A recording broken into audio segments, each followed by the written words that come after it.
बारिश का मौसम किसे नहीं पसंद, खासकर जब घर में गर्मा गर्म पकौड़े बन रहे हों।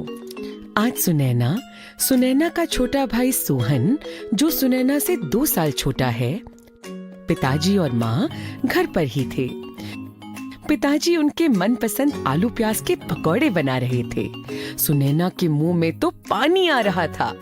इतने में सोहन दीदी दीदी चिल्लाता हुआ आया और सुनैना को खींचकर खिड़की के पास ले गया।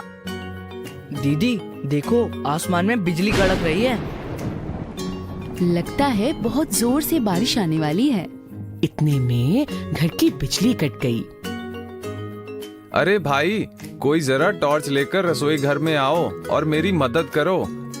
पिताजी की आवाज सुनते ही सोहन और सुनैना ध्यान से रसोई घर की तरफ गए। माँ टॉर्च जलाने लगी, पर टॉर्च जली नहीं। माँ, जरा मुझे दिखाओ। सुनैना ने बाहर की रोशनी में जाकर टॉर्च को अच्छे से देखा। इसका बल्ब तो बिल्कुल ठीक लग रहा है। बैटरी खोल कर देखती हूँ। सुनैना ने जैसे ही दोनों सेल निकाले तो देखा कि उनमें से एक सही तरीके से नहीं लगा हुआ था।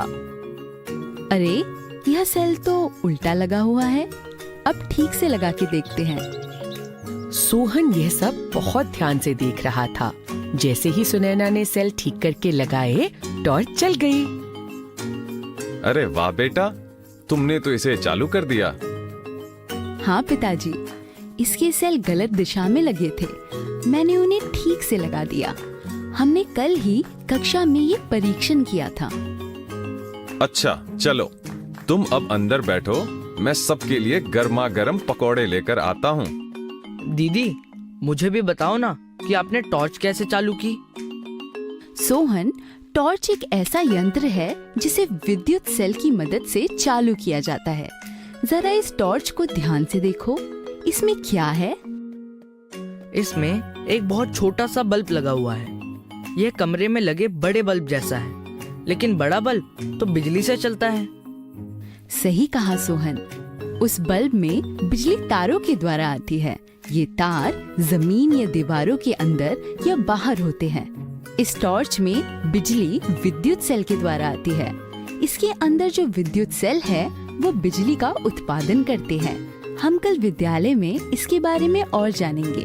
फिर मैं घर आकर तुम्हें सब बताऊंगी। पक्का दीदी? हाँ हाँ पक्का। इतने में पिताजी गर्मा गर्म पकौड़े लेकर आते हैं और सभी खूब चाव से पकौड़े खाते हैं। अगले दिन स्कूल जाते समय सुनैना के मन में बहुत से सवाल आए। बिजली की तारों में तो करंट आता है, पर ये करंट आता कहाँ से है? घर में इतनी सारी चीजें हैं जो बिजली से चलती है, वह सब किस प्रकार चलती हैं? कक्षा में जब सीमा दीदी आईं, तो यही सब सवाल सुनैना ने उनसे पूछे। आज हम इन्हीं सब के बारे में बात करने वाले हैं सुनैना। अच्छा हुआ तुमने यह सवाल पूछे। चलो बच्चों, आज कुछ दिलचस्प करते हैं। सीमा दीदी ने सभी बच्चों के 5 समूह बनाए और हर एक समूह को एक बल्ब, कुछ बिजली के तार, प्लास्टिक रबर और एक विद्युत सेल यानी बैटरी दी। सभी समूहों के पास एक बल्ब, बैटरी तथा बिजली के तार हैं। सबसे पहले आप बल्ब का अच्छे से निरीक्षण करें और बताएं कि आपने क्या-क्या देखा।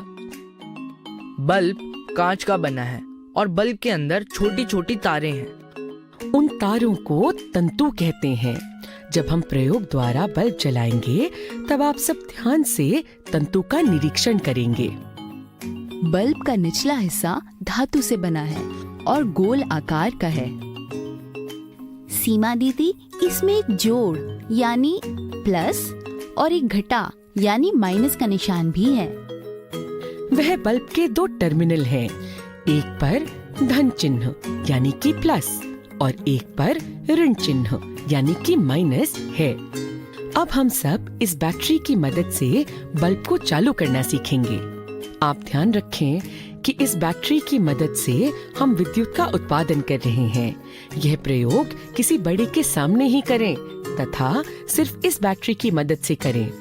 विद्युत तार या सॉकेट से ऐसा प्रयोग न दोहराएं। अब आप सब विद्युत तारों में से प्लास्टिक के आवरण या लेयर को हटा दें। आप सभी को एक प्लास्टिक रबड़ दिया गया है। उसकी मदद से बैटरी, तार और बल्ब को जोड़कर बल्ब जलाने का प्रयास करें। पांचों समूह में काम शुरू हो जाता है। सुनैना के समूह में सुनैना, मोहन, मीना और प्रदीप हैं। सुनैना झट से प्लास्टिक के आवरण को हटा देती है। मोहन बैटरी पर प्लास्टिक रबर चढ़ा देता है और तारों के दूसरे सिरों को बल्ब के अलग अलग हिस्सों से जोड़ना शुरू कर देता है। बाकी समूहों में भी यही प्रक्रिया चल रही होती है। इन दोनों सिरों को जोड़कर मैं बल्ब के निचले हिस्से में लगाकर देखता हूँ। ऐसा करने पर बल्ब नहीं जलता। यह देखो, जिस तरह प्लस या माइनस का निशान बैटरी पर बने हैं, उसी तरह बल्ब में भी है। हम सेल के धन चिन्ह यानी प्लस को बल्ब के धन चिन्ह यानी प्लस से और सेल के ऋण चिन्ह माइनस को बल्ब के ऋण चिन्ह यानी माइनस से जोड़ कर देखते हैं। ऐसा करने पर बल्ब जल जाता है। सीमा दीदी, देखो ये बल्ब जल गया। अरे वाह! अब उल्टा जोड़कर देखो। क्या हम इसको उल्टा कर सकते हैं? हम सेल के धन चिन्ह यानी प्लस को बल्ब के ऋण चिन्ह यानी माइनस से और सेल के ऋण चिन्ह यानी माइनस को बल्ब के धन चिन्ह यानी प्लस से जोड़कर देखते हैं। ऐसा करने पर भी बल्ब जल जाता है। सभी समूहों ने अपने अपने तरीके से बल्ब को चालू करने की कोशिश की और सबको सफलता मिली। सभी बच्चे प्रयोग करके बड़े खुश हुए। सीमा दीदी, इतने सारे तरीकों में से केवल कुछ तरीकों से बल्ब क्यों जला? अच्छा सवाल है। आओ साथ में पता करते हैं कि ऐसा क्यों हुआ। सुनैना, तुम्हारे समूह में बल्ब कैसे जला? दीदी, हमने सेल के धन चिन्ह को तार की मदद से बल्ब के ऋण चिन्ह से मिलाया। इससे हमारा बल्ब चालू हो गया। जब आप सबने सभी चीजों बल्ब, तार एवं बैटरी को सही तरीके से लगाया तो यह विद्युत के लिए एक रास्ता बन गया। इस तरह की व्यवस्था जहां विद्युत सेल के दोनों टर्मिनल बल्ब के दोनों टर्मिनल से जुड़े होते हैं, उसे विद्युत परिपथ कहते हैं। बल्ब केवल तभी चालू हो पाया जब आपके बनाए विद्युत परिपथ में विद्युत धारा प्रवाहित हुई। हाँ। चलो बच्चों, आज हमने जो भी सीखा उसका एक प्रवाह चार्ट बनाते हैं। सीमा दीदी ने बोर्ड पर प्रवाह चार्ट कुछ इस तरह बनाया। विद्युत सेल से विद्युत उत्पन्न होता है। विद्युत प्रवाह जो एक प्रवाह करता है विद्युत परिपथ में, जिससे विद्युत यंत्र चलते हैं। सभी बच्चों ने इसे अपनी अपनी पुस्तिका में बनाया। आज की कक्षा तो बहुत मजेदार थी। मैं घर जाकर ये सब माँ, पिताजी और सोहन को बताऊंगी। अल्लाह हाफिज।